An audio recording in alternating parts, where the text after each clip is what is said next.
Bonjour Florian, je te tutoie parce que tout le monde sait qu'on se connaît bien. Ce rendez-vous, il est hyper intéressant parce qu'il rassemble tous les sophrénistes sauf, comme d'habitude, Monsieur Asselineau. Et je le trouve d'autant plus fort que il est à un moment où Emmanuel Macron a fait un discours de dingue sur l'Union européenne à Munich. Est-ce que tu peux me donner ton avis sur ce discours? Oui, oui, d'ailleurs, je pense que tout le monde aurait dû venir. Monsieur Asselineau aussi, il était invité, il aurait dû venir. Bon, c'est son choix.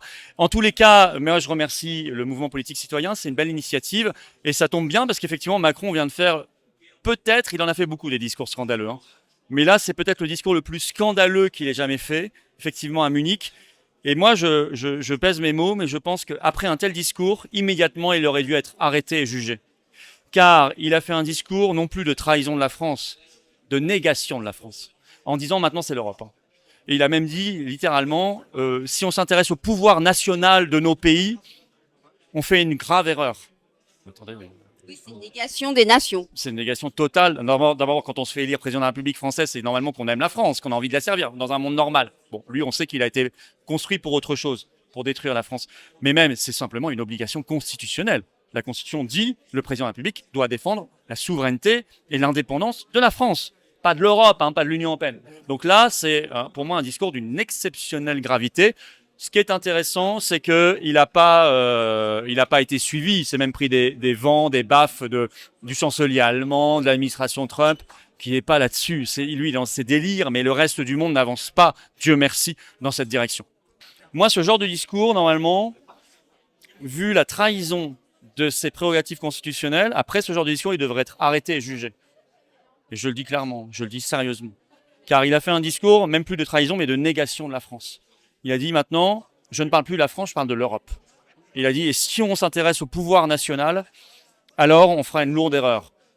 C'est inadmissible de dire ça quand on est chef d'État.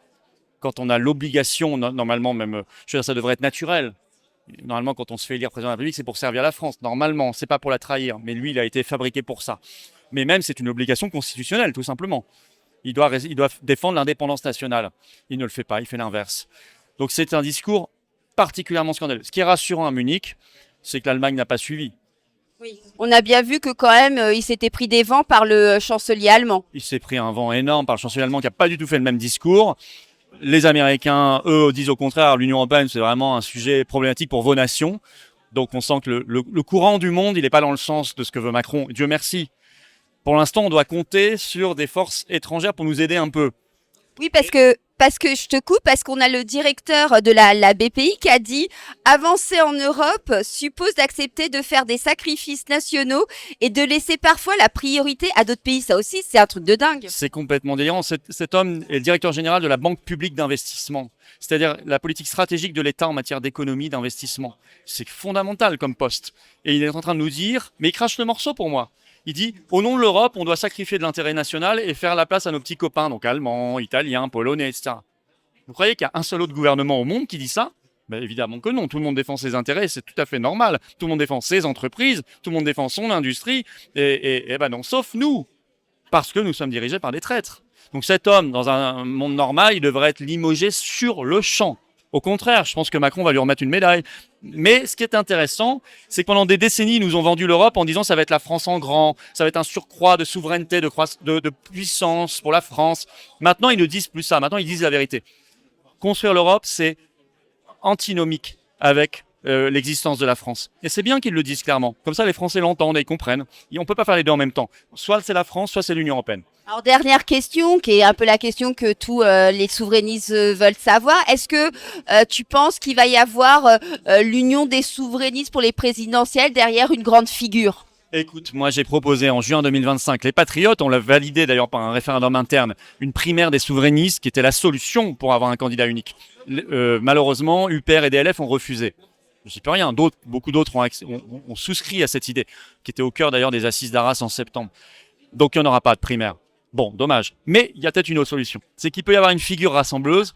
Moi je m'engage, je me dis ça peut être Philippe de Villiers, s'il en a envie. Tu l'as vu hier d'ailleurs. Je le vois régulièrement. Effectivement, j'ai dîné avec lui hier. On a reparlé de ça. Je ne sais honnêtement pas s'il sera candidat ou pas. Personnellement, je le souhaite et il sait que je le souhaite. Après, c'est lui qui décidera. En tous les cas, pour moi, c'est le meilleur dans notre camp frexiteur aujourd'hui. C'est le plus rassembleur. Et on est à une telle situation de gravité de la France où le pronostic vital est quand même engagé. On est presque en guerre, on n'a plus de liberté, il n'y a plus d'agriculture, plus d'industrie, c'est la catastrophe. On n'a pas le droit de faire la fine bouche ou de dire ah bah moi je veux absolument y aller pour y aller. Mais pour faire quoi en fait? Pour faire chacun 1%, c'est quoi le but? Il faut quand même être raisonnable et choisir la meilleure solution. Et en plus, si vous êtes dans la campagne plutôt qu'en dehors, bah, vous avez plus d'influence. Donc moi je serais très heureux d'être dans la campagne avec lui. Eh ben, écoute, merci beaucoup pour ces quelques mots.